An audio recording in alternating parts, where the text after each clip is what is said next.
Bonjour à tous, bienvenue à tous ceux qui nous ont rejoints. Je vous propose qu'on commence ce webinaire dédié à l'audio digital et produit avec la Mobile Marketing Association France. Donc, avant de commencer, je vais laisser la parole à Vadim Wishman pour qu'il puisse vous présenter la commission publicité et son travail.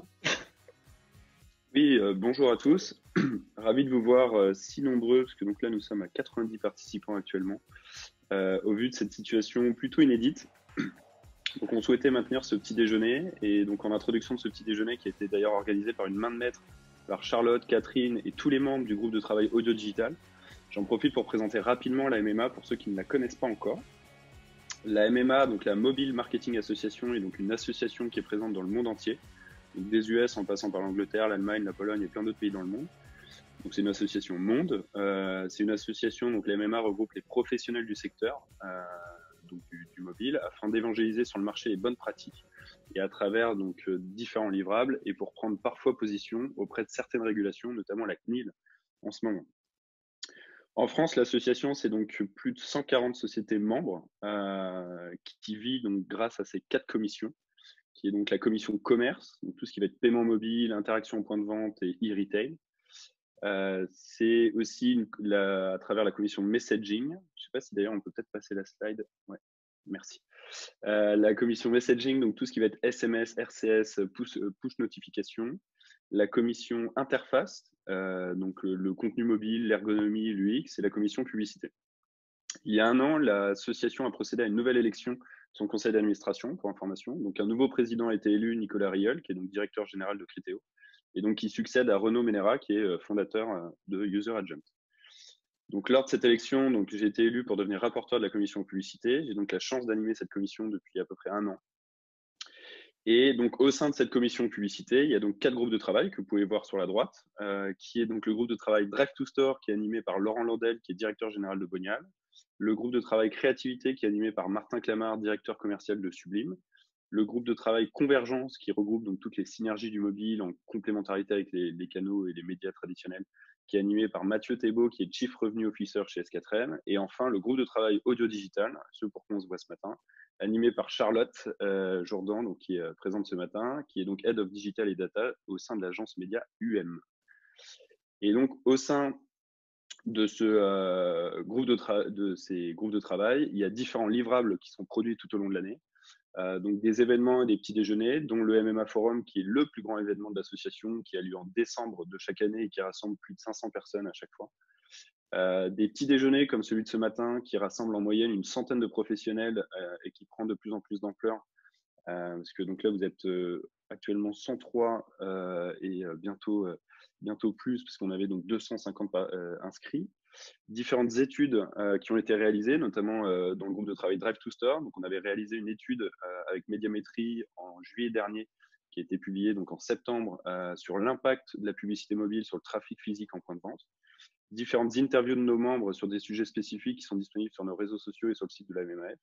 Différents guides et un baromètre annuel qui regroupe tous les chiffres du mobile et qui devrait sortir normalement en mai ou juin de cette année.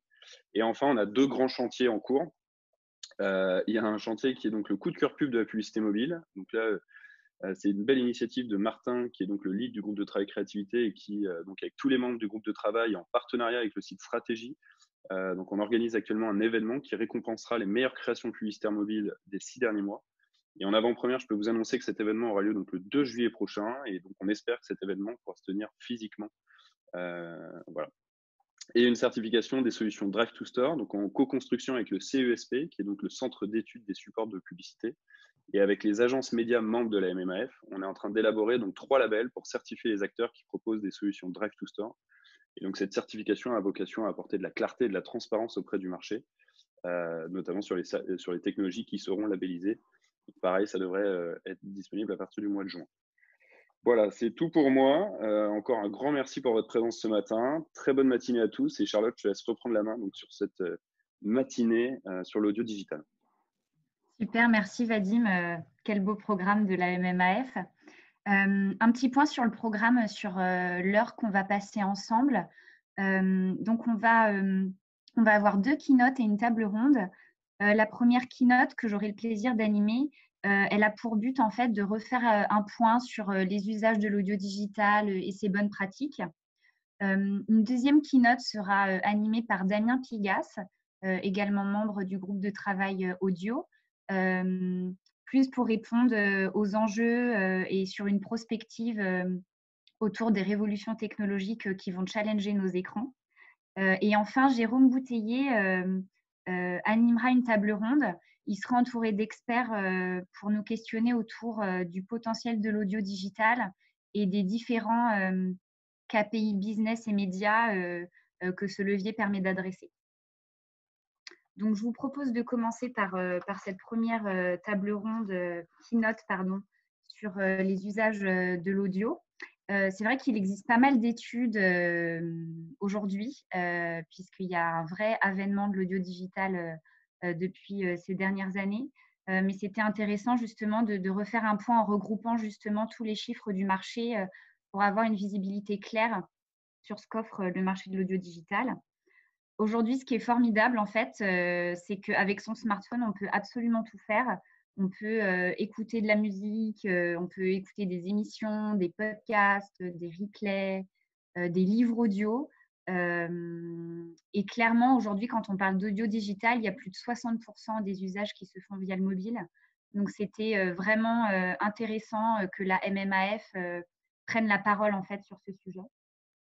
Mais finalement, aujourd'hui, au-delà de la plateforme, voilà, on écoute beaucoup plus un contenu plutôt que voilà, on écoute un contenu au-delà de la plateforme. C'est vrai qu'on a constaté ces derniers temps un véritable phénomène de délinéarisation des usages. Donc, le phénomène qu'on a déjà observé en fait avec la télévision et l'avènement des plateformes de vidéos en ligne, de toutes les plateformes de SVOD, etc. Ça se passe aussi sur l'audio, puisqu'on écoute d'abord un contenu qui est accessible sur l'intégralité des plateformes. Et justement, cette délinéarisation, ce qui est intéressant d'observer, c'est qu'elle s'accompagne de l'émergence de beaucoup d'acteurs, avec une offre qui s'est considérablement étoffée au cours des dernières années. On a d'abord la radio, évidemment, qui a développé ses premières web radios et qui est venue ensuite enrichir ses contenus avec des podcasts, puisque les podcasts, voilà, c'est pas quelque chose de nouveau, c'est quelque chose qui existe depuis longtemps. Et en termes de web radio, la petite anecdote, c'est que c'est intéressant de voir comment des radios ont d'abord été amenées à développer des web radios par contrainte. Je pourrais prendre l'exemple de FIP. J'ai lu un article voilà, qui explique que FIP avait été à l'époque déréférencé des bandes FM sur plusieurs territoires. Et ils ont été du coup, par contrainte à l'époque, les premiers à venir créer leur web radio. Et c'est clairement une force pour eux aujourd'hui parce qu'ils ont été vraiment parmi ces pionniers. Et ils sont parmi le top des web radios de France selon Médiamétrie. Donc voilà, c'est pour démontrer comment les contraintes de l'époque sont vraiment devenues des avantages aujourd'hui. Puis après, justement, l'avènement de ces premières web radios, on a vu l'arrivée des plateformes de streaming musical qui ont une puissance incontestable aujourd'hui dans le panorama média. Et puis l'arrivée, même depuis 2015 et à partir vraiment de 2017, des premières offres programmatiques en audio, ça a été vraiment ultra important pour les publicitaires parce que ça a permis de venir acheter des spots en temps réel, de pouvoir acheter des spots même dans les bas de catalogue sur les contenus les plus anciens, de venir les adapter aussi en fonction des contextes d'écoute. Et évidemment, on ne peut pas parler d'évolution de l'écosystème de l'audio digital sans évoquer les podcasts. Il y a un vrai boom des usages. C'est vrai qu'aujourd'hui, c'est un usage qui reste majoritairement CSP+, et urbain, mais on voit que ça tend quand même à se développer très rapidement. On voit l'avènement de ces plateformes Sibel, Magellan, Médiamétrie communique sur 10 millions de Français qui écoutent des podcasts en 2019. Donc, c'est un marché aussi qui promet de belles évolutions. Et quand on parle justement de cet écosystème digital, c'est intéressant de venir faire le zoom sur les acteurs. Alors, ce Zoom, il ne se veut pas du tout exhaustif. Il y a des super infographies qui sont sorties. Je pense notamment à celle de Costa Rustra. Mais ce panel, il a plus pour but de venir montrer qu'il y a un mix en fait. Il y a plein d'acteurs qui coexistent, à la fois les acteurs historiques de médias, mais aussi des nouveaux acteurs émergents, des acteurs de contenu, de monétisation, des partenaires techniques qui vont permettre de faire le lien avec les différentes DSP du marché. Il y a eu un avènement aussi de studios de production, de producteurs qui permettent aujourd'hui de produire et de diffuser notamment des podcasts. Donc, je pense à Louis Média, à Binge, à Nouvelles Écoutes. Et si on devait trouver en fait un point commun à tous ces acteurs, je pense que c'est sans aucun doute aujourd'hui la mesure. Il y a un vrai challenge de la mesure. Donc, voilà, c'est vrai qu'il y a plusieurs niveaux, plusieurs écosystèmes au sein de l'audio digital. Et notamment, quand on parle de podcast, aujourd'hui, la mesure est le challenge commun pour l'ensemble des acteurs. Parce que, voilà, c'est vrai qu'il existe des études sur les écoutes, sur les téléchargements. Voilà, il y a Médiamétrie qui a sa méthodologie ISTAD Podcast, entre autres. Mais c'est vrai qu'aujourd'hui, télécharger, ça ne veut pas dire écouter. Donc, il y a tout un volet à adresser aux annonceurs et aux publicitaires, justement, sur une méthodologie, notamment sur le podcast. Et dans le monde de l'audio digital, du coup, comme je le disais, c'est hyper clé de venir distinguer les différents univers qui le composent. Donc, on a quand même 9 internautes sur 10 qui écoutent du contenu audio chaque mois. Mais c'est hyper intéressant de constater qu'il y a des grandes disparités d'usage en fait au sein de ce contenu audio. On a d'un côté une puissance qui est incontestée de la part de la radio et des web radios et des plateformes de streaming musical également. L'écoute web radio, elle est clairement en plein boom. Et quand on voit les derniers chiffres de la CPM, c'est hyper intéressant de regarder que entre février 2019 et février 2018, il y a une hausse de 18%. Donc en février 2019, c'était 119 millions d'heures d'écoute. En février 2020, pardon, c'est des comparaisons entre février 2020 et février 2019. Donc ça, c'est voilà, il y a les web radios, le streaming musical qui viennent apporter une puissance incontestée.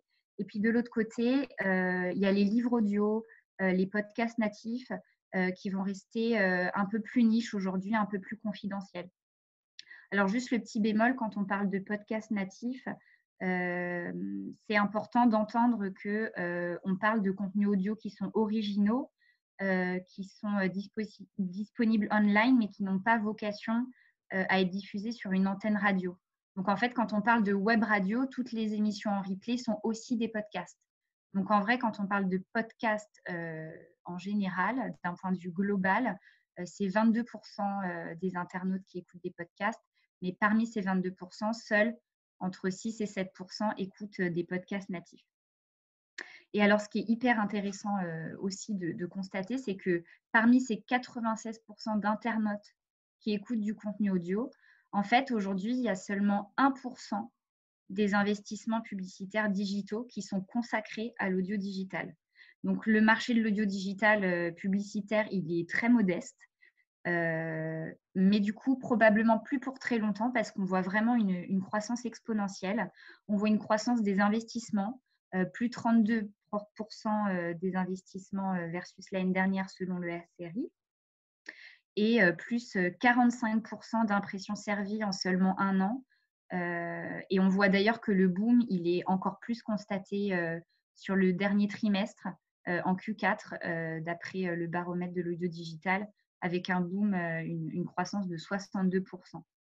Donc clairement, oui, le marché aujourd'hui, il reste modeste, mais je suis certaine que d'ici quelques années, voilà, d'ici 3 ou 4 ans, ce marché, il affichera des chiffres qui seront comparables à ceux de la publicité vidéo, et ça mérite qu'on s'y intéresse dès aujourd'hui.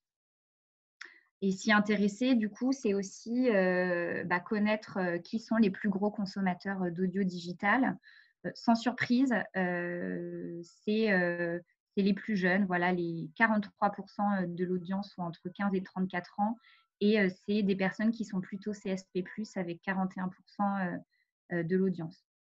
Et ce qui est intéressant en fait de constater, c'est que la publicité dans les contenus audio, c'est un véritable moyen d'aller toucher une audience qu'on pourrait qualifier d'intouchable, parce que cette cible, elle est compliquée à adresser et de plus en plus sur les autres leviers, puisqu'ils souscrivent de plus en plus à des services premium sans publicité. Ils sont 62% quand même à ne pas écouter la radio commerciale et quasiment un tiers d'entre eux utilisent des adblockers. Donc les formats publicitaires au sein des usages audio, ils sont clairement une réponse pour adresser ces audiences qui sont très convoitées par les annonceurs aujourd'hui, par les marques. Et quand on regarde les moments de consommation de l'audio digital, on voit nettement que dans un contexte où les écrans ils sont toujours de plus en plus saturés, les internautes ils sont à la recherche d'un moment intimiste quand ils consomment de l'audio. La majorité des écoutes, elles se font en fin de journée, voire même dans les moments de mobilité. On voit que 21% se fait lors de trajets, 14% dans les transports de proximité. On voit aussi que l'expérience, elle se veut vraiment immersive. Ce chiffre, je le trouve vraiment intéressant. 90% des écoutes se font au casque via des écouteurs. Donc là, clairement aussi, on voit que le mobile, il est très présent et il est encore plus surreprésenté. C'était intéressant de vous mettre des chiffres aussi sur la consommation des podcasts, où 85% des écoutes de podcasts se font sur mobile ou sur tablette. Du coup, cette consommation mobile, dans des moments qui se veulent très intimistes, ils offrent de très belles opportunités de communication publicitaire et notamment en termes d'attention de l'internaute, de l'audinote. Et il existe plusieurs moyens pour une marque de communiquer au sein d'un contenu audio. Alors, ce n'est pas forcément le plus représentatif, le plus présent en termes de volume, mais le brand content, c'est clairement le phénomène du moment. Donc, c'est vraiment quand une marque va créer un podcast ou une série de podcasts pour prendre la parole, pour travailler son image, travailler des valeurs. Donc, il existe énormément d'exemples. Moi, des exemples qui me semblent intéressants, c'est celui qu'Adidas a travaillé avec Mademoiselle en créant le podcast Conquérante, qui donne la parole à des femmes sportives qui ont choisi de se dépasser. Donc, en fait, là, clairement, Adidas est très peu présent. En fait, Adidas est présent en intro et c'est grâce à Adidas que ce contenu est disponible. Il y a aussi Kinder qui a lancé les petits podcasts à destination des familles avec Europe 1. Voilà. Il peut y avoir énormément d'exemples. On a également des moyens beaucoup plus classiques avec le spot audio. Donc, le spot audio, clairement, c'est un format publicitaire qui vient en pré-roll. Il est aussi possible de faire du mid-roll, mais c'est vrai qu'en France, il est très peu développé encore puisque jugé beaucoup plus intrusif. Mais sachez qu'il est très présent aux États-Unis. Et ce pré-roll, justement, il est diffusable au sein de l'ensemble de l'écosystème de l'audio, que ce soit les web radios, les services de streaming et les agrégateurs de podcasts natifs ou de replay radio. Et donc, ce qui est intéressant, c'est que ce spot audio, il est achetable via différents modes d'achat. Donc, c'est la plupart du temps un achat au CPM, mais on peut l'acheter en gré à gré, en direct avec un publisher. On peut aussi l'acheter en programmatique via des acteurs spécialisés, des trading desks d'agences également en se connectant au DSP. Donc aujourd'hui, la diffusion de spot audio, elle est ultra intéressante et on va le voir, c'est quand même important d'aller adapter le message. Et enfin, le sponsoring. Le sponsoring, c'est un petit peu le Graal des formats audio puisque ça reste un format facile à produire. C'est un format qui se veut natif, donc qui respecte l'utilisateur, à condition bien sûr de respecter les bonnes pratiques de production. Et c'est vrai que le Graal, c'est quand le spot natif est vraiment lu par le présentateur du podcast pour venir comme une véritable caution pour la marque. Les prises de parole publicitaires, du coup, elles vont, comme je le disais, elles vont nécessiter de penser des formats qui se veulent vraiment respectueux de ce format intimiste. Donc pour ça, c'est hyper important d'aller repenser les spots radio. Donc par repenser les spots radio, l'idée, c'est pas d'avoir peur. Évidemment, un spot radio, il est techniquement réutilisable pour une campagne audio digitale. Ça dépend évidemment des objectifs d'une marque. Mais pour optimiser les performances, on recommande quand même fortement de venir adapter ce spot avec un ton qui est travaillé spécifiquement, avec des formats qui se veulent plus courts et qui se veulent potentiellement moins agressifs qu'un spot radio classique. Clairement, c'est hyper facile de faire la comparaison avec la vidéo en ligne. Pendant longtemps, on a répliqué le spot télé en online vidéo. Et il est clair qu'aujourd'hui, dans les best practices, il faut adapter son spot vidéo à la plateforme, que ce soit sur YouTube, sur de l'InRead, etc. Et c'est la même chose pour l'audio. Et justement, j'ai envie de dire que l'audio va bénéficier de tous les écueils qu'on aurait pu commettre sur la vidéo. Donc, c'est important que les publicitaires et les marques prennent conscience de ces best practices pour que l'audio reste un univers écrin. Le fait de repenser les spots, c'est d'autant plus important pour les podcasts. Comme je le disais précédemment, le podcast, on est encore plus dans un moment intimiste, encore plus avec son casque sur les oreilles, etc. L'idée, c'est de ne pas aller agresser l'audinote. Pour prendre un exemple facile, si je suis une marque d'entertainment, plutôt que d'aller diffuser la bande-annonce d'un film, un film d'action qui plus est, l'idée c'est d'aller repenser le message avec un speaker qui va venir raconter son expérience sur ce qu'il a aimé dans le film. Voilà, c'est vraiment repenser le message. Et puis enfin, qui dit spot adapté en digital, dit data. C'est hyper intéressant et important d'avoir des formats qui se veulent dynamiques, toujours pour une expérience optimisée. Qui dit data dit d'adresser le bon message au bon audinote. Mais alors, pas à n'importe quel prix pour l'audio, parce que c'est important de ne pas délaisser non plus le contexte qui va rester clé pour maîtriser la non-intrusivité du spot et donner un sens à la publicité. Donc en fait, au travers de ces best practices, qu'on peut voir, c'est que l'audio, il vient réunir le meilleur des deux mondes entre la radio et le digital, puisqu'on a la force d'un format audio qui est allié aussi avec la finesse du ciblage digital. Et alors, avant de se lancer aussi dans une campagne audio, comme pour toutes les campagnes médias, la best practice, c'est aussi de se poser la question des indicateurs clés de performance qui vont nous permettre de juger de l'efficacité de la campagne. Parce qu'en fait, en audio, on a aussi la possibilité de mesurer plusieurs impacts. Donc, ça peut être de la couverture, où là, on aura plutôt tendance à activer du DAR pour avoir l'information de couverture sur cible. Si on est dans des objectifs davantage de notoriété, d'image, il est possible de mettre en place des post-tests pour aller poser des questions sur des items de marque et observer des uplifts entre des exposés et des non-exposés. Et on peut aussi avoir des mesures d'engagement, voire même, par exemple, de drive to store, puisqu'on peut travailler aujourd'hui avec des tiers de confiance sur la mesure. Mais du coup, sur cette partie, Jérôme Bouteiller, les experts de la table ronde pourront creuser justement ces points. Le challenge des agences médias, finalement, quand on fait le récap de tous ces points, c'est plus de penser l'audio digital uniquement comme le complément d'un plan radio. Évidemment, ça peut toujours l'être quand l'annonceur a de la radio. Mais quand un annonceur ne fait pas de radio, c'est hyper intéressant aussi de tout de même penser l'audio digital comme une partie intégrante du mix média.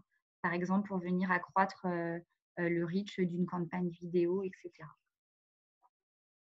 Et du coup, pour terminer sur cette keynote, et pour encourager les annonceurs qui m'écoutent, qui ne se seraient pas encore lancés dans l'aventure.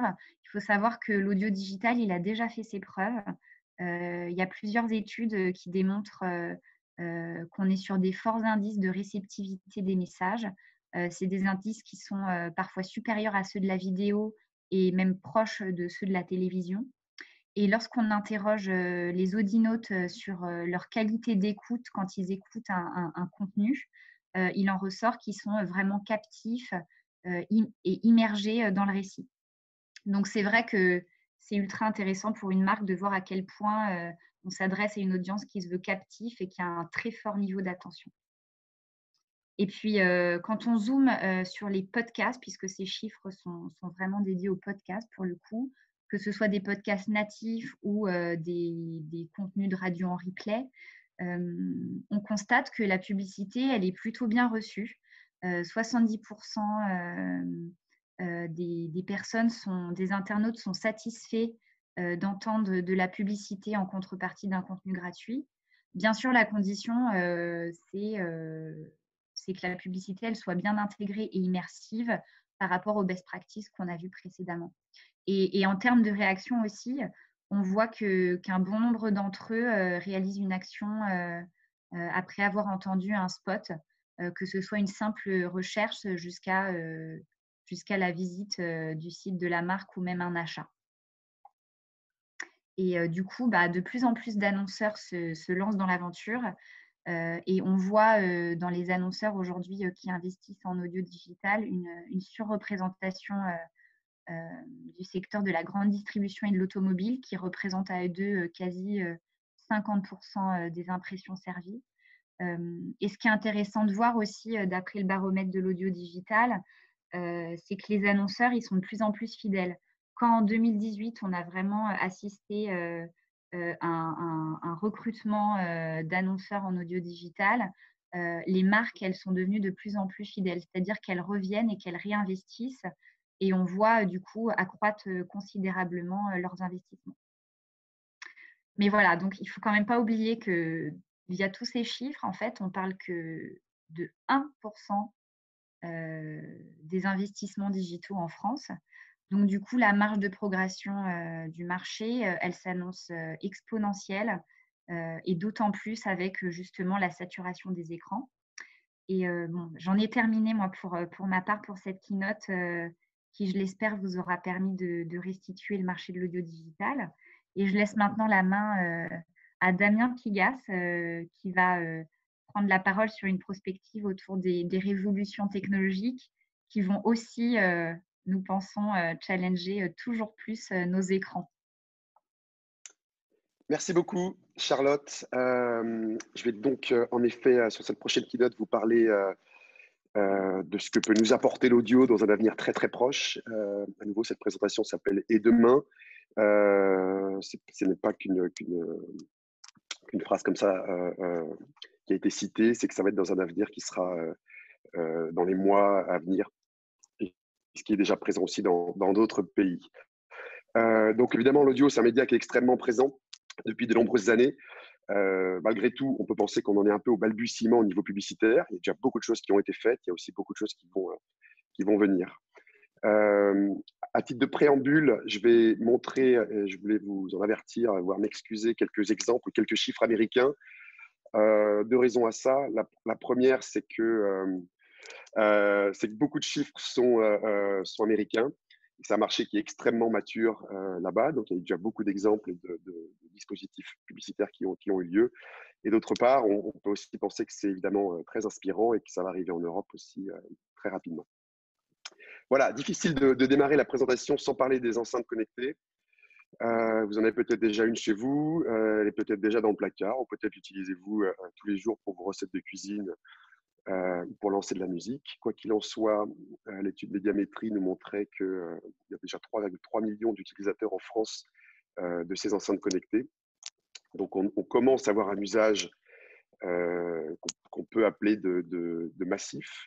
Quoi qu'il en soit, et quoi qu'on en dise, ce sera un outil qui aura un avenir brillant, notamment au niveau publicitaire. Ce qui est intéressant dans cette slide, c'est de voir que l'enceinte connectée a été l'outil technologique le plus rapidement utilisé de l'histoire aux États-Unis. C'est-à-dire qu'il a fallu de moins de 5 ans pour que 50% de la population ait un outil et une enceinte connectée chez soi.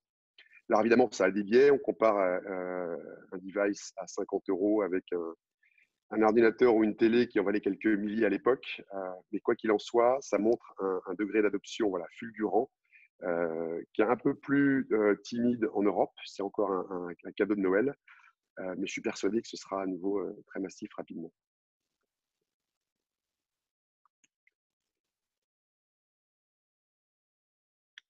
Voilà, Skills is the new app. Donc les skills, vous le savez, c'est le terme utilisé pour les apps en audio.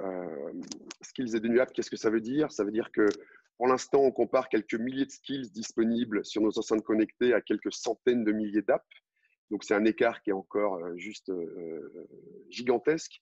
On peut penser que dans un avenir très proche, quand les créateurs des skills, les producteurs de skills commenceront à être rémunérés, commenceront à monétiser ce type de widgets ou d'app, qu'on va en avoir arrivé beaucoup plus rapidement. Je pense que cet écart à nouveau entre les apps et les skills va évidemment se réduire dans les mois à venir.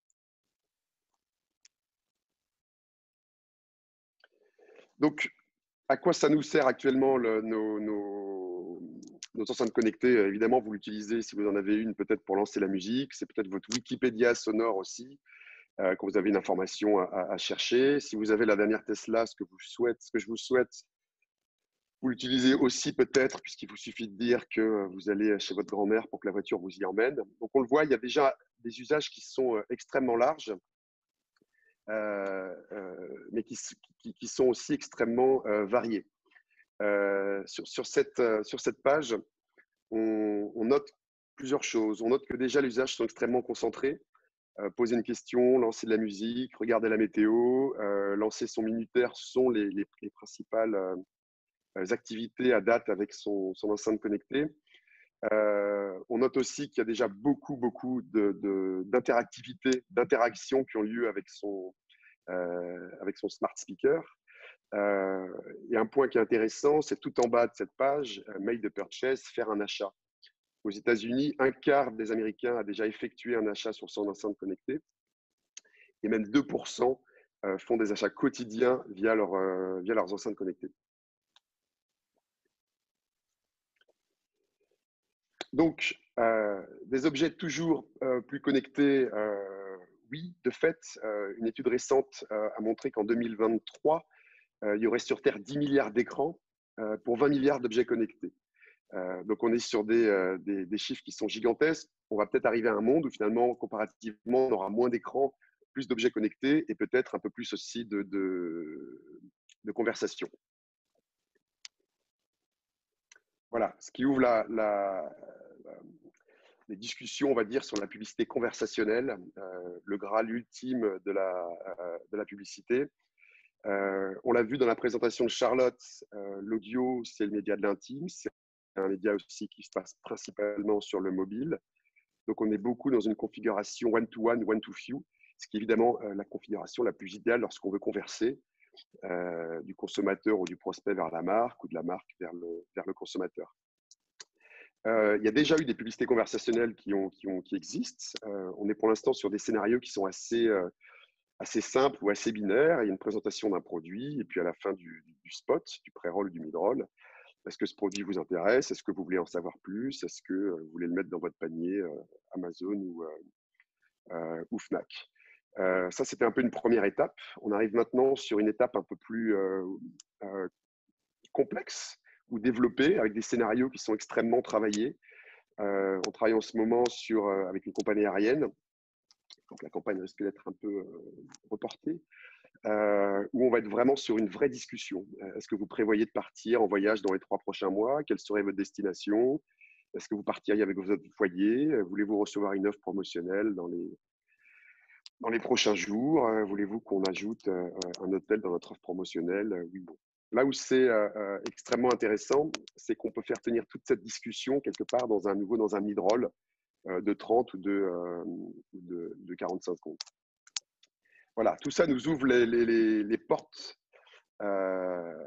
du mood advertising. Donc, le mood advertising, qu'est-ce que c'est? donc qu'on appelle aussi le neuromarketing, eh bien, c'est un peu d'intelligence artificielle, c'est un peu de data et c'est du targeting. Voilà, on peut l'utiliser de différentes manières. La première qui nous vient évidemment à l'esprit, c'est sur la DCO, Digital Creative Optimization. La DCO, vous la connaissez, qu'est-ce que c'est? C'est un message qui est individualisé, qui est envoyé à une personne selon le lieu où il se trouve, selon la météo qui l'entoure, selon l'heure de la journée ou selon le genre de l'auditeur. Avec l'intelligence artificielle, on va pouvoir aller beaucoup, beaucoup plus loin, c'est-à-dire qu'on va pouvoir adapter les scénarios en temps réel. On va pouvoir changer le ton de la publicité, on va pouvoir changer le produit, on va pouvoir changer le message, on va pouvoir avoir un discours plus actif si on sait que la personne est en train de courir, un discours un peu plus doux si on sait qu'elle est dans sa voiture et qu'elle est prise dans des bouchons. Donc, on ne va pas être sur des scénarios vastes, mais malgré tout contrôlés ou limités. On va être sur des scénarios ici complètement illimités et adaptés en temps réel.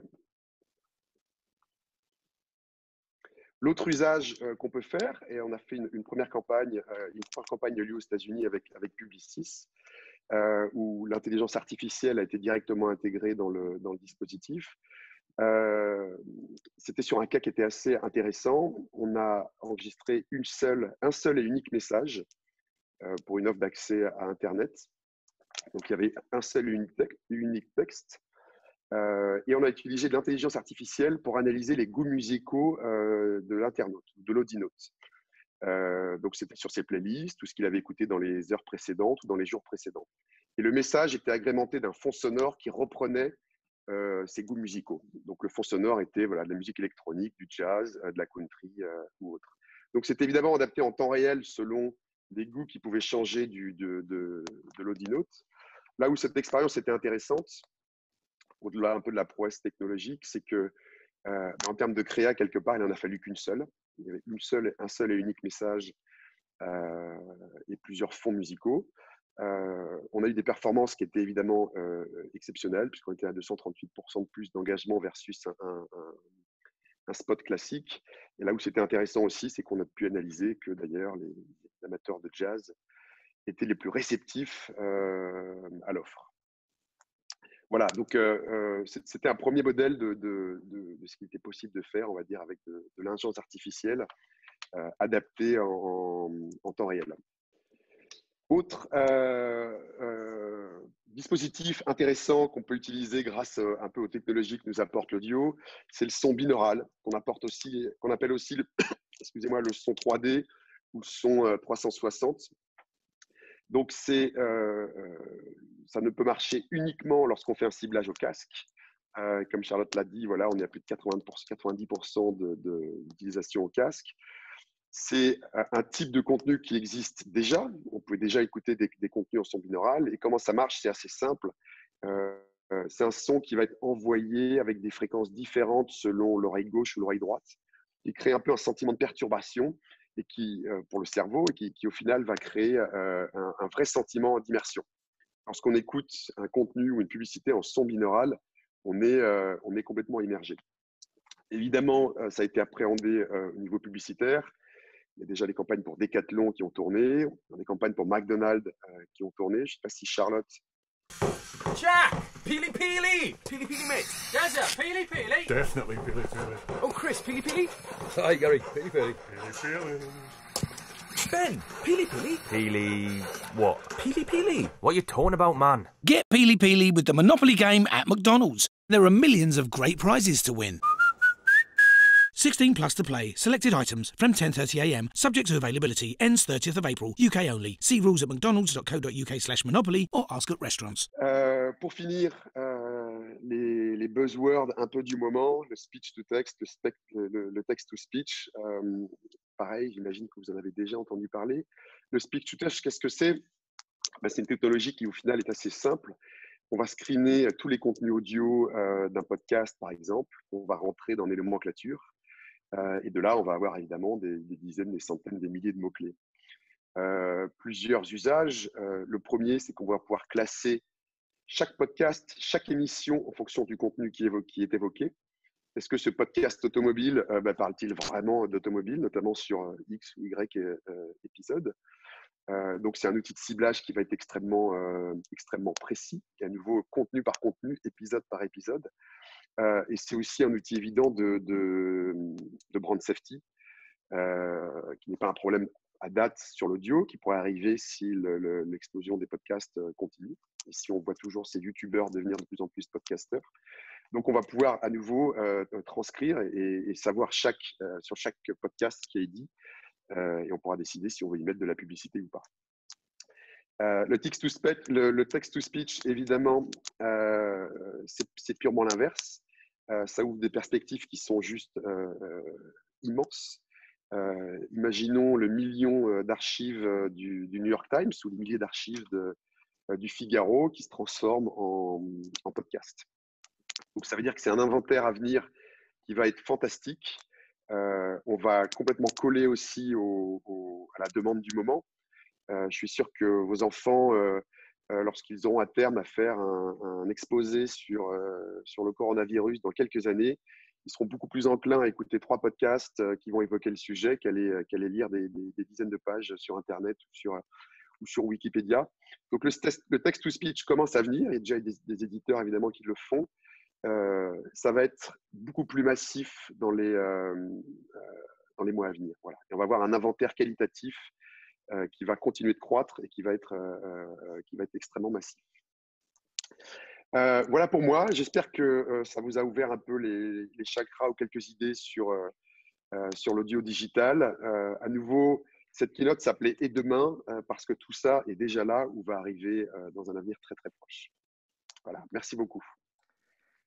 Bien, merci. Je présume que je prends le relais et Damien d'ailleurs va rester avec nous. On termine cette matinée Mobile Marketing Association par une petite table ronde virtuelle. Et donc j'ai le plaisir d'accueillir Sabri Medouri, directeur expert de l'audio chez Prisma, Kamel El Hadef, cofondateur d'Audion, Charles-André Touré, CEO, cofondateur de StayTune, et à nouveau Damien Pigas, qui est VP d'Azwiz. On va commencer par un premier tour de présentation.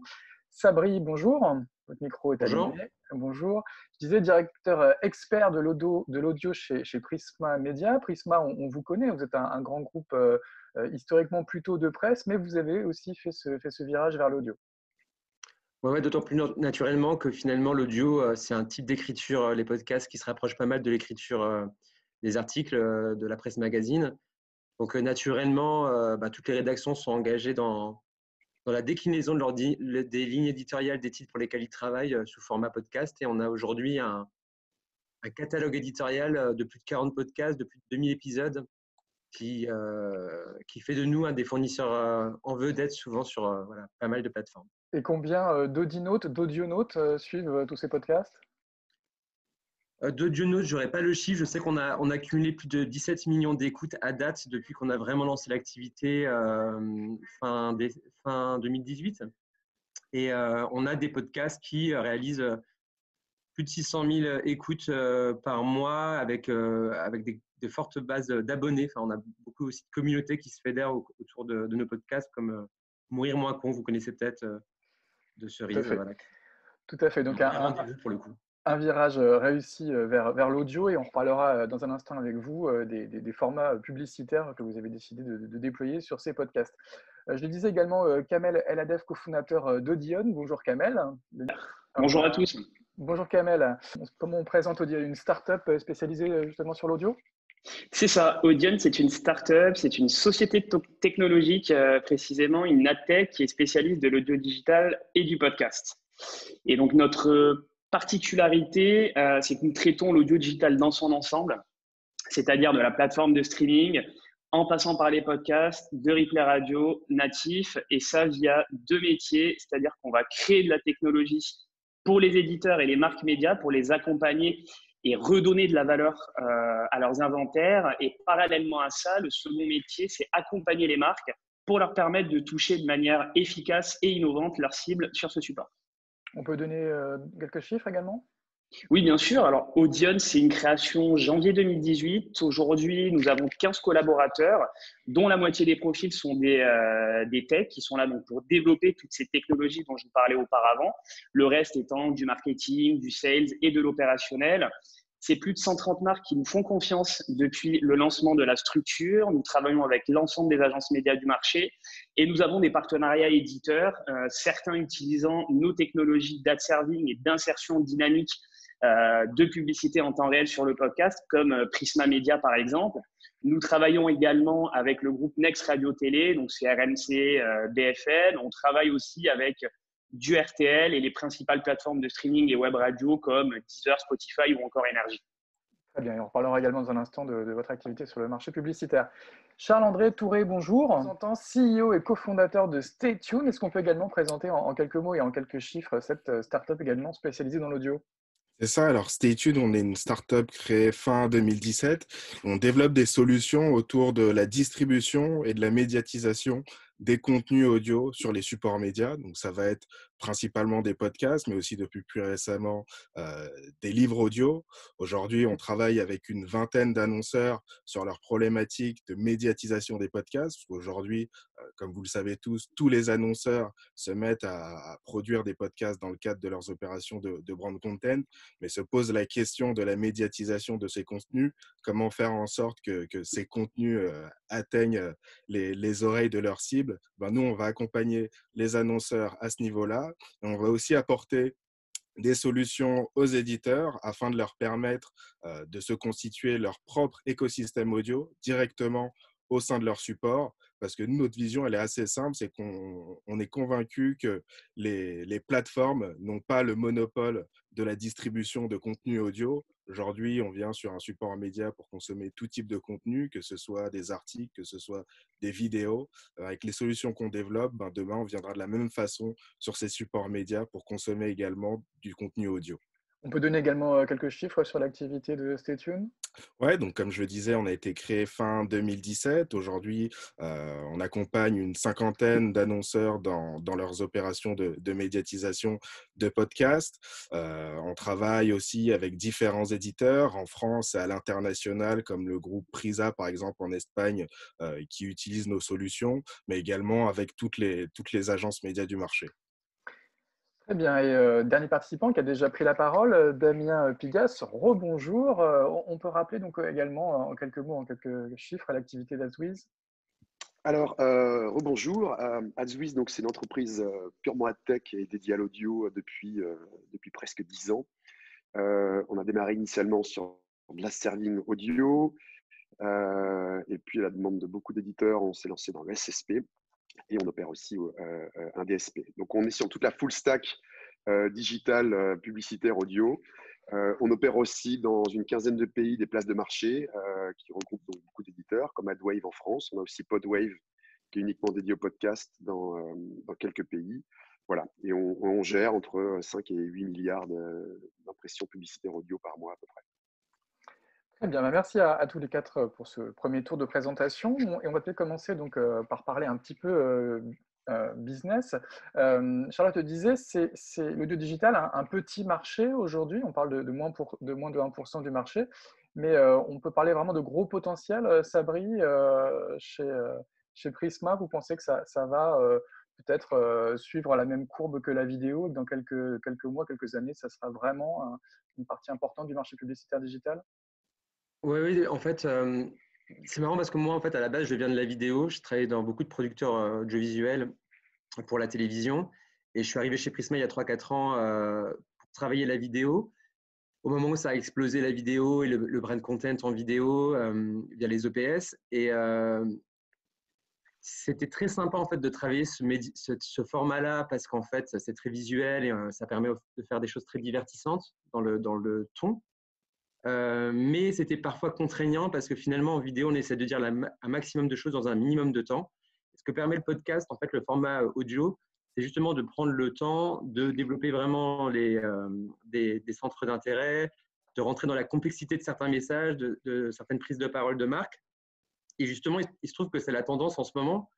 Toutes les marques cherchent du sens. Elles essaient d'apporter quelque chose, en fait, aux problématiques de société qui nous touchent tous. Et du coup, en fait, on a beaucoup de briefs entrants de plus en plus sur tout ce qui est brand equity, tout ce qui est RSE. Et le format podcast, il permet en fait de mettre des gens autour d'une table, de travailler des sujets, de s'expliquer, entre guillemets. Voilà. Il est dans l'air du temps. D'un point de vue business, en tout cas, vous pensez que ça va grossir, que ces taux de croissance de 30-40% par an, ils vont se maintenir tout au long de la décennie? Alors, je ne suis pas devin, je ne saurais pas le dire, mais en tout cas, on voit qu'on a de plus en plus de briefs qui en fait nous amènent en fait à proposer ce levier comme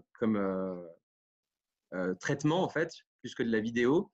Ce qu'on voit aussi en fait, c'est que les marques aussi cherchent beaucoup ça c'est pour la partie brand content, pour la partie sponsoring, les marques cherchent beaucoup de contexte et en fait l'audio permet en fait de contextualiser des messages de marque via le sponsoring et encore une fois de donner du sens en fait à ce qu'une marque veut communiquer. Donc oui, en fait on empile de plus en plus les EPS audio. On va reparler du branding juste dans un instant. Kamel, on le rappelle, cofondateur de Dion, je disais, l'audio digital a un petit marché aujourd'hui, mais vous êtes convaincu également qu'il a un très gros potentiel dans les prochaines années? Oui, absolument. Alors évidemment, au regard de ce qui est fait aujourd'hui en display ou encore en VOL, l'audio digital est un marché en développement, est un marché en croissance. En revanche, et comme le disaient très bien Damien et Charlotte en préambule, c'est un marché à part entière et les chiffres qu'on vous expose depuis le début de ces keynotes le prouvent. D'un point de vue interne à Audion, je vous le disais dans la présentation, c'est plus de 130 marques qui nous font confiance et ce sont des marques qui proviennent de secteurs d'activité divers. C'est la livraison de food, c'est le recrutement, c'est l'automobile, le retail au sens large, la grande distribution, etc. Et donc aujourd'hui, la réalité, c'est que l'audio digital est intégré sur tous les secteurs d'activité. Et ce n'est donc pas seulement un média qui est là pour accompagner la radio, mais c'est un média à part entière et qu'il faut évidemment considérer comme un média digital, ce qui est en train d'arriver depuis un certain temps auprès des marques. Un autre sujet, c'est aussi la typologie d'activation qu'il est possible de mettre en place. Aujourd'hui, on parle de campagnes qui n'ont rien à envier à ce qui est fait au digital au sens large, display VOL compris. Pour vous donner des exemples, et on en parlera un petit peu plus tard. On en parle juste après, ouais. Ouais, sur du Ford, c'est 4 millions d'impressions en 3 semaines qui sont diffusées. Sur d'autres campagnes, type l'Avera, c'est une dizaine de millions d'impressions qui sont diffusées en 6 semaines. Donc, évidemment, au regard de ce qui est fait aujourd'hui, on parle bien d'un marché en croissance, mais on parle aussi d'un marché qui est totalement établi avec la hausse des audiences qui existent autour du podcast et via notamment les marques médias qui se lancent de manière très puissante. Et Sabri l'expliquait autour de Prisma. Et c'est donc évidemment un marché qui a un fort potentiel dans les mois et les années à venir. Charles-André, même question. On parle, je crois, d'un marché d'à peu près 14 millions d'euros en 2019 en France. Le meilleur est à venir, selon vous? Absolument, sans aucun doute, surtout quand on regarde ce qui se passe outre-Atlantique. Sur 2021, on parle d'un marché de plus d'1 milliard aux États-Unis, rien que sur le podcast. Au niveau des usages, aujourd'hui, plus d'un Américain sur 2 écoute un podcast chaque mois. Et puis surtout, quand on voit les investissements qui sont faits aujourd'hui par les leaders du secteur de l'audio, je pense à un Spotify, par exemple, qui, rien que sur l'année 2019, a dépensé plus de 450 millions en acquisition de startups dans le secteur du podcast. Là, à l'heure où je vous parle, en 2020, ils en sont déjà à quasiment 200 millions. Tout ça, ça nous montre. Il y a un audio gap comme il y avait un mobile gap et dans les prochaines années, les investissements vont rattraper les usages très, très rapidement. Exactement, définitivement, sans aucun doute. Et ça, on le voit aussi, je parle de ces investissements, des usages qui se développent, et puis toutes ces marques qui se mettent au podcast, que ce soit via le sponsoring, via le programmatique, via le brand content, qui est un sujet qui nous concerne un peu plus. Aujourd'hui, sur nos campagnes de médiatisation, on voit vraiment tous les secteurs d'activité se lancer sur le podcast, parce que pour les marques, c'est vraiment une nouvelle façon de créer du lien avec leur cible. Donc clairement, l'audio a de beaux jours devant lui. Très bien. Damien, également, un mot là-dessus, avec ce regard justement sur le marché américain, parce qu'on me rappelle que vous avez des actionnaires américains. C'est un marché aussi qui croît très très vite, très très fort aux États-Unis. Évidemment, si on regarde le marché américain, on est très envieux. Après, c'est un marché qui a démarré de manière beaucoup plus précoce. Mais ce que tu disais était juste. Il y a évidemment un gap entre les usages et les investissements. Les usages qu'on constate en audio sont exactement les mêmes que ceux qu'on a vus en vidéo il y a une dizaine d'années. Donc, la fin d'un modèle linéaire vers une consommation qui a la demande. Donc, c'est en train d'arriver en audio. Donc, évidemment, les investissements vont venir aussi. Je pense aussi, pour le marché français, que l'offre, elle est devenue beaucoup plus lisible par rapport à il y a quelques années. Côté offre, on voit qu'est-ce qui est disponible, on voit les différents formats, on voit les différentes technologies, on voit comment ça fonctionne. Et puis côté demande aussi, on a vu ces derniers mois une bien meilleure organisation. Est-ce que c'est de la radio? Est-ce que c'est de l'audio? Est-ce que c'est du digital? Est-ce qu'on peut faire du programmatique? Est-ce que c'est du direct? Il y avait un petit flou qui avait un peu empêché le marché quelque part d'exploser. Et je pense que tout ça, voilà, c'est du passé et ça ouvre des perspectives qui sont très très bonnes. Très bien. Alors, on va parler de l'audio sous l'angle des formats business. On va commencer par le sujet du branding, hein, qui est un format important historiquement dans la publicité digitale. Sabri Medouri, donc directeur expert de l'audio chez Prisma Media, vous le disiez, hein, sur les podcasts du groupe, il y a eu une vraie réflexion, notamment autour de formats plutôt natifs. Oui, tout à fait. Là, par exemple, cette semaine, on a lancé un podcast qui s'appelle Pas de retraite pour le sexe avec la marque Tena sur Femme Actuelle. Et là, pour le coup, c'est vraiment une démarche en fait de co-création où en fait on brainstorm ensemble autour d'une table avec l'annonceur. On cherche en fait avec lui là où il est le plus légitime de prendre la parole et de la manière de le faire. Après, on trouve une marque média qui va accompagner son discours et l'amplifier. Et effectivement, c'est une démarche de branding où finalement l'annonceur est présent en host read ou via les formats d'habillage en fait, donc l'attribution elle est garantie, mais finalement dans le cœur du podcast, au cours du podcast, on parle pas tellement en fait de la marque, donc c'est vraiment une démarche branding voilà, qui booste le capital sympathie d'une marque en lui permettant en fait d'investir son territoire d'expression et d'asseoir ses valeurs et voilà, d'aborder les sujets de société qui… Donc une première opération réussie que vous allez, j'imagine, reproduire au cours de l'année avec d'autres annonceurs et d'autres podcasts? Oui, tout à fait. Elle a été lancée lundi, donc je vous invite à la découvrir sur toutes les plateformes de podcast et aussi sur femmeactuelle.fr parce que je rejoins du coup Kamel dans ce qu'il disait. Je pense que l'avenir du podcast est aussi en dehors des plateformes audio et via les sites médias. Donc nous, en fait, c'est la force qu'on a chez Prisma, c'est de proposer des écosystèmes complets 360 où en fait on va aller activer tous nos leviers, newsletters, sites web, posts sur les réseaux sociaux pour en fait driver l'audience sur nos podcasts. Et c'est comme ça que nous, on arrive à tirer notre épingle du jeu et à engranger de plus en plus d'EPS avec des marques. Et c'est vrai qu'on en a pas mal dans les tuyaux là, pour les mois à venir. C'est parce qu'en fait, on arrive à garantir des KPI d'audience, d'écoute à 6 chiffres, ce qui n'est pas forcément évident quand on est uniquement dans l'univers plateforme d'écoute. On parle beaucoup de visibilité, de brand safety dans l'univers du display. Comment on est capable de s'engager aussi sur ces KPI dans l'univers audio? Les outils sont peut-être pas encore tous arrivés à maturité. En effet, là où ça pêche encore, le marché doit encore évoluer. C'est vrai nous, on arrive à garantir un nombre d'écoutes. Après, il y a des demandes d'agences ou d'annonceurs sur des taux de rétention, etc., auxquels on ne peut pas encore répondre parce qu'il y a encore parfois un peu un flou. La CPM est en train de certifier des écoutes de certains éditeurs dont on fait partie. Au fur et à mesure, en fait, on va pouvoir de plus en plus rassurer tout le monde sur l'impact, la visibilité et certains KPI chiffrés.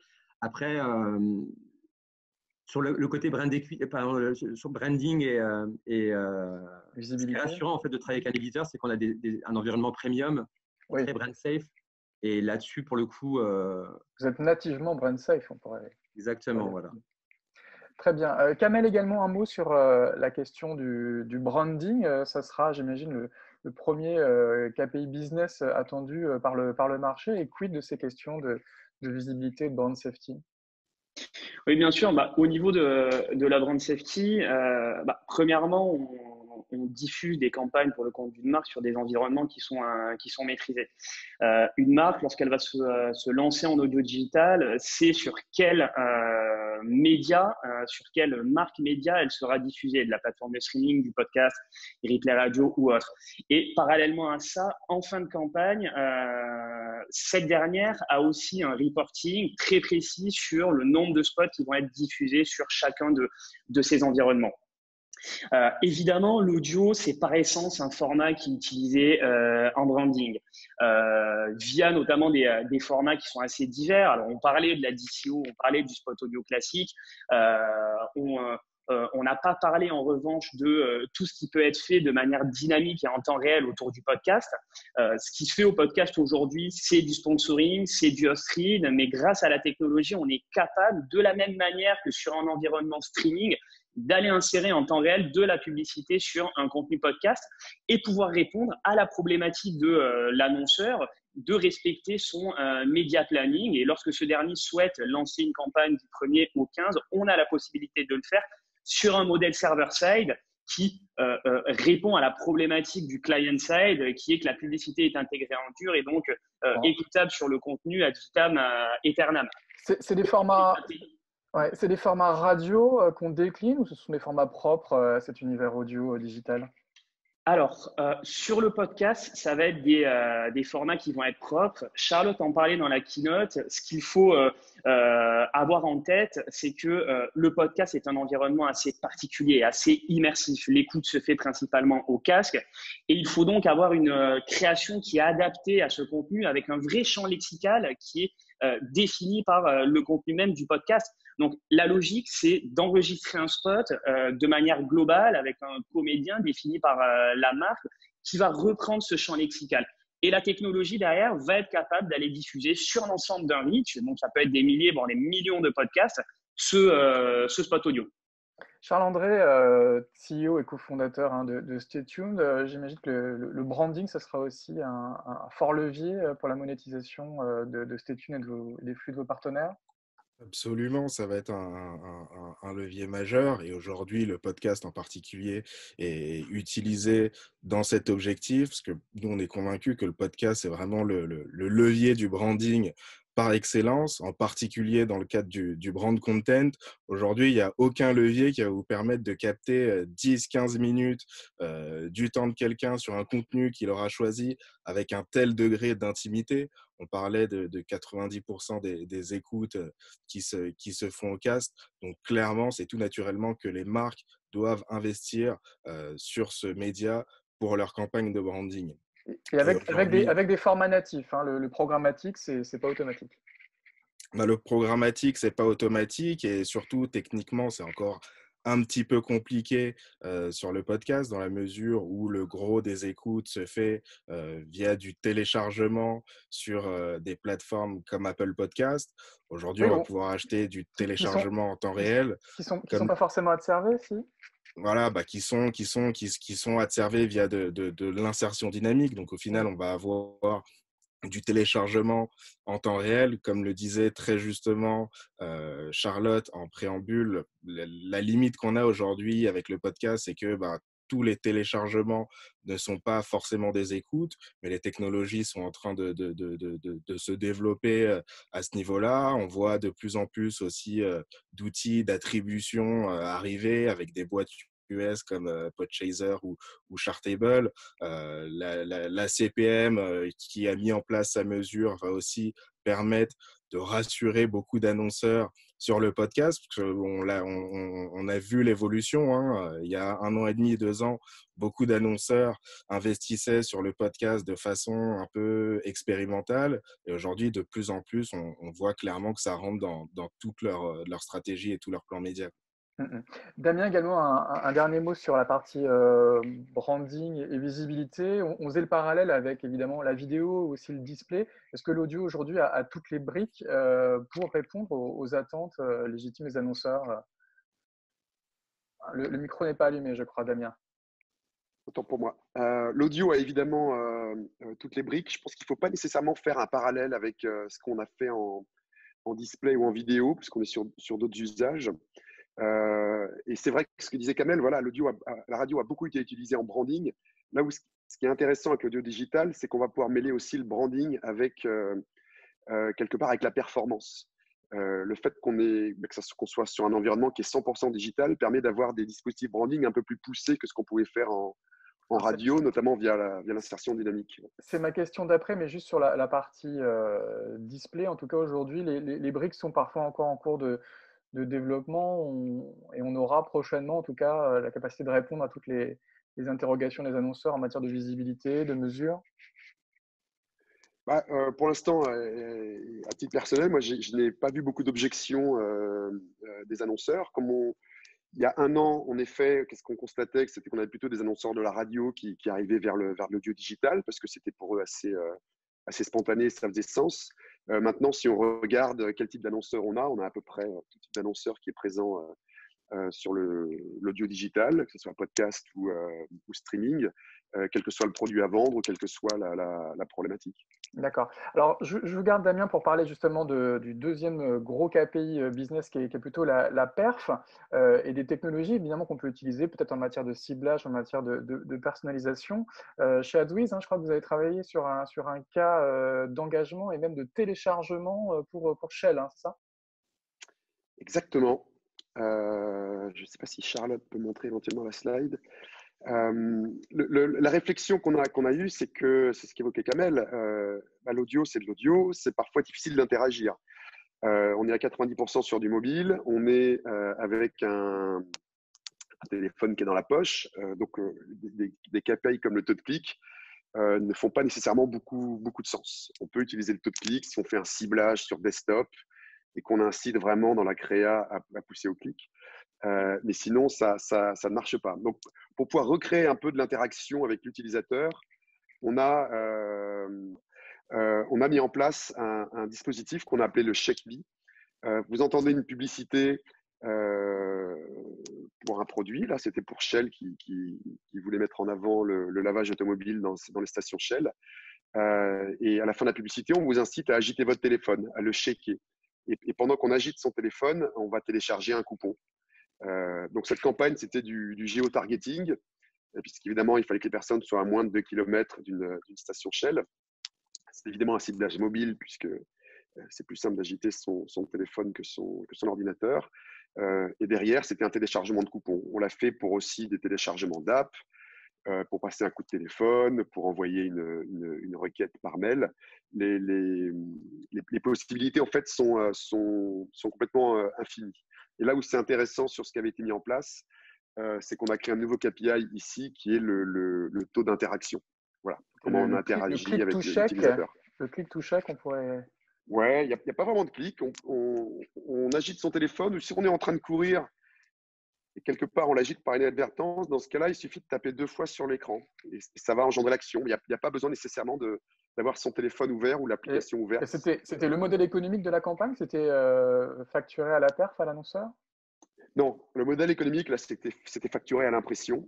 Après, comme on est sur du coupon, on a pu évidemment calculer l'efficacité et voir les coupons qui ont été téléchargés. Et on avait un taux d'interaction ou un taux de chèque qui était de 4,5%. D'accord. Voilà, et rapidement, peut-être évoquer avec les autres participants, Kamel ou Sabri, on peut imaginer utiliser ce levier audio pour des campagnes de perf, de téléchargement d'applications, de vente e-commerce. C'est des choses qui sont envisageables, Sabri, peut-être? Ouais, tout à fait. Nous, on a déjà déployé une stratégie dans ce sens-là avec les skills en fait sur les assistants vocaux.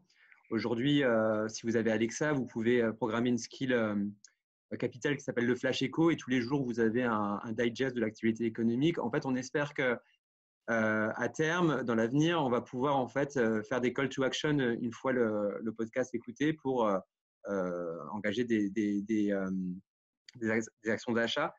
Et en fait, toute la stratégie, c'est de prendre des positions pionnières en fait sur ces assistants vocaux pour installer des skills qui rentrent dans les habitudes des gens pour après pouvoir dérouler la logique ROI. Alors, Damien le disait, c'est compliqué effectivement de mesurer des clics, mais on pourrait du coup télécharger des skills et en tout cas quantifier cette capacité qu'aurait un podcast à générer des inscriptions à ces applications vocales? Ça pourrait être un modèle économique demain sur notamment les smart speakers?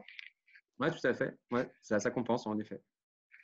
Kamel, c'est aussi une piste de réflexion chez vous pour monétiser les podcasts, générer de l'intérêt et de l'inscription à des applications vocales. On rappelle, je crois que chez Amazon, il y a déjà près de 20 000 skills disponibles sur la plateforme, beaucoup également chez Google Actions. Ça fait partie du potentiel de monétisation aussi des flux audio? Oui, alors pour ne pas reprendre ce que disaient Sabri et Damien auparavant, nous chez Audion, on est aussi persuadés d'une chose, c'est que une campagne à la performance en audio digital et en podcast, c'est aussi une question de contexte.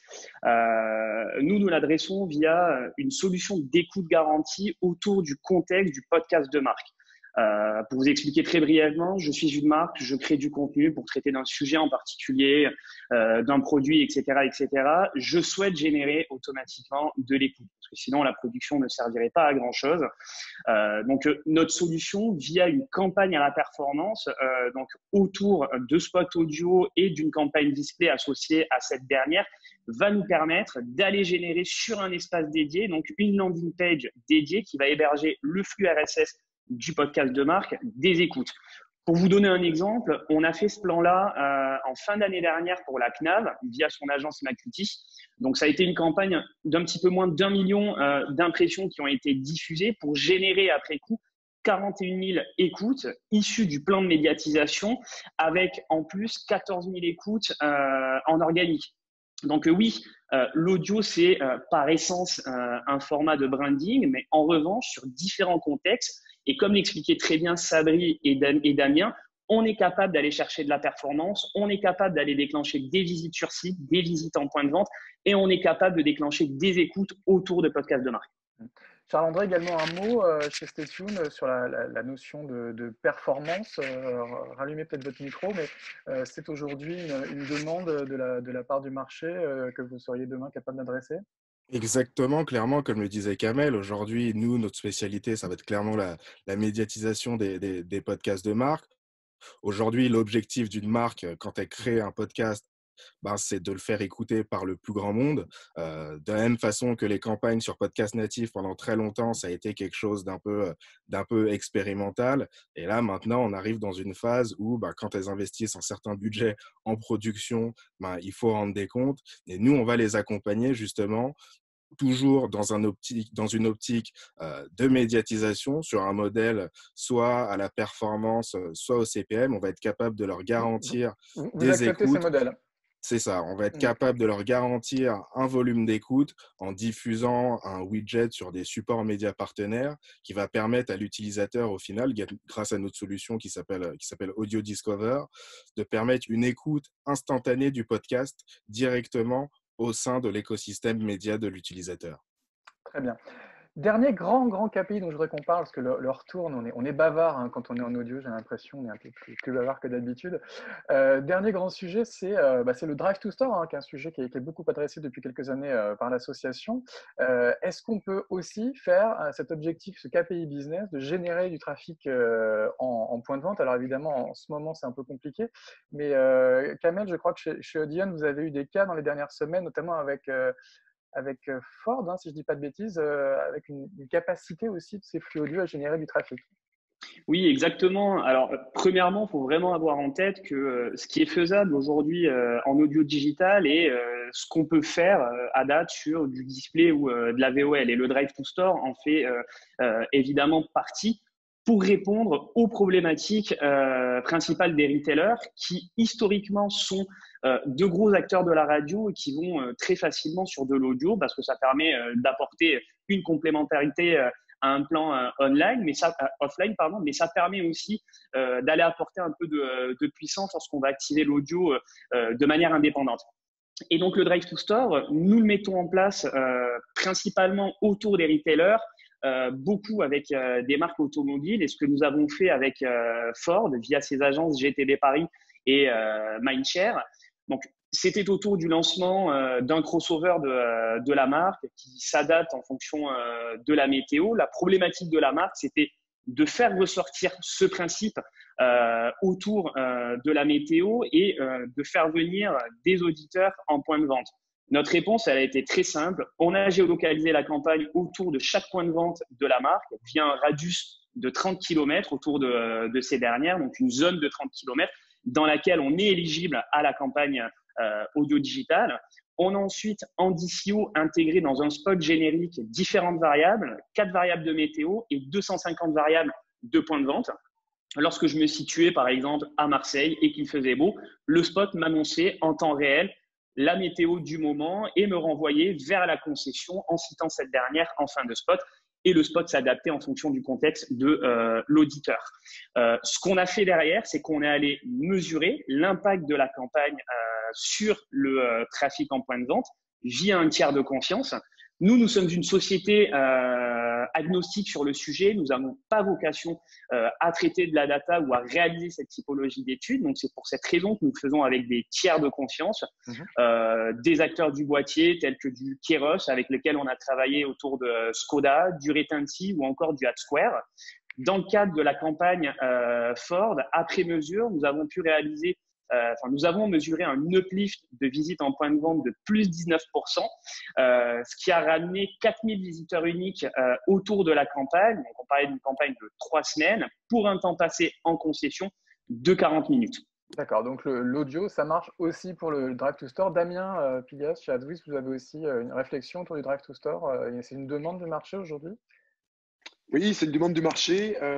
Et en effet, le marché il a bien été appréhendé. Des acteurs comme Audion le font parfaitement.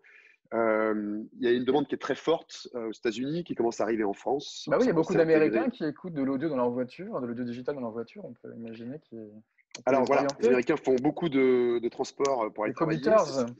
Voilà, les commuters, c'est ce qui a lancé, c'est ce qui a fait exploser en fait les podcasts. Donc c'est un vrai sujet. En ce sens qu'il y a énormément de demandes, mais ça n'en est plus un en ce sens que quelque part les problèmes ont été réglés.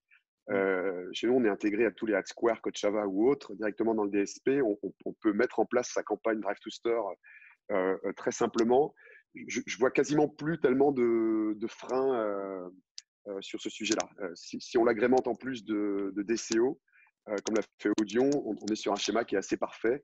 Voilà, si on fait un ciblage sur personne qui est dans une voiture ou sur une personne qui marche ou qui écoute au casque, c'est évidemment extrêmement efficace. Charles-André, même réflexion, le Drive to Store, ça pourrait être aussi un sujet à terme. On voit dans la radio beaucoup d'annonceurs qui sont des distributeurs, des retailers, donc il y a une légitimité à accompagner aussi ces retailers sur l'audio digital. Absolument. Donc, nous, ce n'est pas une problématique qu'on adresse directement, mais clairement, voyant que la plupart des retailers et des annonceurs auto, par exemple, sont logiquement très présents en radio, ça fait totalement sens qu'ils soient présents également en audio digital. On le voit bien avec le développement des autoradios connectées, notamment. On voit aussi avec des initiatives de startups comme Waze, qui a pas mal d'intégration avec différents services de streaming. Donc, il y a vraiment des synergies à faire à ce niveau-là qui se font déjà. Et je pense que l'audio digital en particulier pour le Drive to Store est vraiment un levier de choix. Sabri, également un mot sur le Drive to Store chez Prisma Media. Vous regardez ces questions? Alors, ce n'est pas vraiment un objectif qu'on a dans nos briefs sur l'audio. Maintenant, ça va être une dimension qui va être traitée via la marque blanche. Je sais qu'on a travaillé avec l'agence Gantz chez nous, qui est une agence de Thinking Content, dans des formats audio pour le groupe Accor, pour les chambres d'hôtel, où en fait, ça s'appelait Local Stories. Et en fait, l'idée, c'était justement de diriger les gens vers des points de visite autour des hôtels. Je n'ai pas de dimension KPI là-dedans, mais… ça sera un sujet, en tout cas… pour les prochaines années. Alors, on me dit dans l'oreillette que nous sommes un petit peu en retard. Je vais demander à tous les quatre un hashtag de conclusion. Sabri, en 140 caractères, ça serait quoi ce hashtag de conclusion sur l'audio? Ça y est, c'est parti?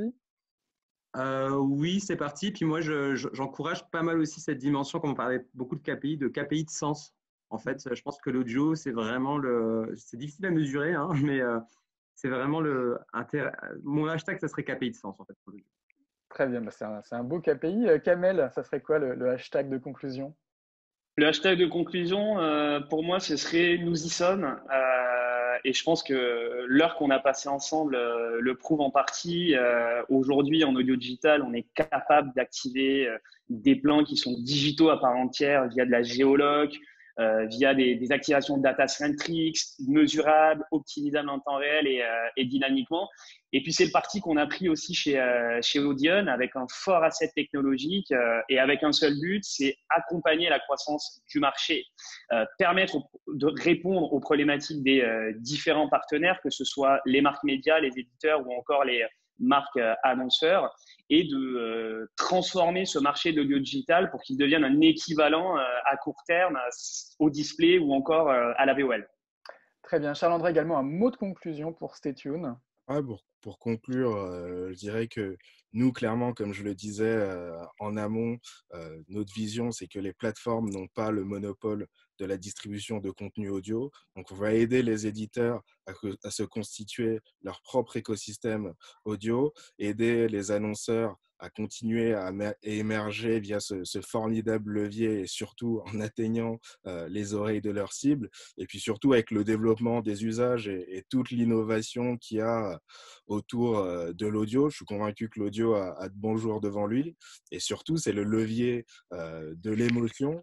Et puis dans cette bataille de l'attention qu'on a aujourd'hui, je finirai en disant que pour gagner cette bataille de l'attention, il faut gagner cette bataille de l'audio. Et les annonceurs qui seront les plus présents en audio demain seront ceux qui gagneront justement cette bataille. Merci en tout cas pour ce message optimiste. Damien, un mot de conclusion également rapidement pour AdsWiz. Rapidement, moi c'est le hashtag Yapuka. En effet, c'est un peu ce que disait Kamel, tout est aligné, l'offre est là, la demande est là, les technologies marchent, les usages sont présents. Voilà, globalement les barrières sont levées. Je ne pense pas qu'il y ait de grosses barrières psychologiques, donc Yapuka. Il n'y a plus qu'à. Merci en tout cas à tous les quatre pour vos témoignages. Il est déjà 10h25, on a pris un petit peu de retard, mais comme on le disait, l'audio vous pousse aussi à être peut-être un petit peu plus bavard que sur d'autres formats.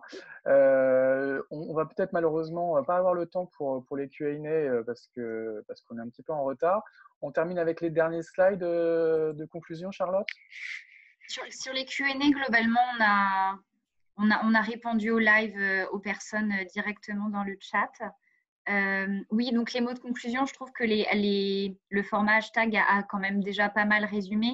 Mais voilà, on voit un marché qui a de belles opportunités de croissance, le meilleur du deux mondes entre les formats audio où on est vraiment dans un moment captif, intime, et la force du digital, voilà, Kamel t'évoquait, la géoloc, la data, etc. Évidemment, la nécessité de penser le message pour venir respecter l'utilisateur et ne pas faire les mêmes écueils que sur d'autres leviers, en gardant vraiment l'audio comme un univers écrin. Et voilà, on voit qu'il y a différents enjeux business et médias qui sont adressables. Et les enjeux côté partenaire et côté agence, c'est aussi sur la mesure, sur la complémentarité on-off, voilà, l'intégralité de ces enjeux-là pour venir démocratiser justement les investissements sur le marché. Pour suivre la MMA, voilà, vous pouvez la suivre sur les réseaux. La présentation vous sera envoyée dès aujourd'hui, dans laquelle on va rajouter quelques cas qui ont été évoqués par nos speakers, nos experts, pour que vous puissiez y avoir accès. Et si ça vous intéresse aussi de rejoindre la MMAF et de rejoindre particulièrement le groupe de travail audio pour vous joindre à nous sur tous les chantiers qu'on mène cette année, n'hésitez pas à envoyer un petit mail à Vadim pour qu'on puisse vous inscrire. Voilà. Donc, c'est réservé aux membres, mais n'hésitez pas à souscrire à l'association. Merci à tous pour votre écoute. Merci à tous les intervenants et à toutes les personnes qui ont préparé cette keynote et cette table ronde. Et puis, on vous dit à très bientôt quand le contenu sera diffusé sur les réseaux. N'hésitez pas à le partager. Très bonne journée à tous. Merci à tous. Merci, prenez soin de vous. Merci, très bonne journée. À bientôt, au revoir. Au revoir.